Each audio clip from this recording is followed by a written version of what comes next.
شێرین لەبێ ببێم چ بێ لبێ شێرین لەبا من وەرە ڕوونە bi şîranî liba min li bejna te qebayê kesk û etles ku rengîn kir bi xwînê ew qeba min birîndarê du çavên reşhezar in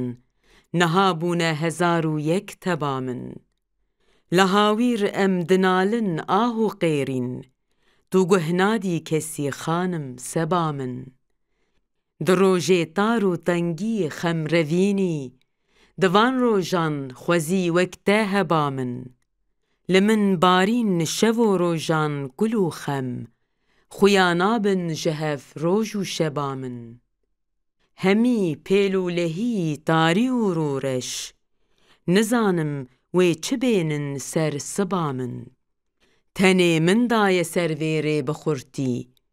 tu yî ala û tûx û mewkiba min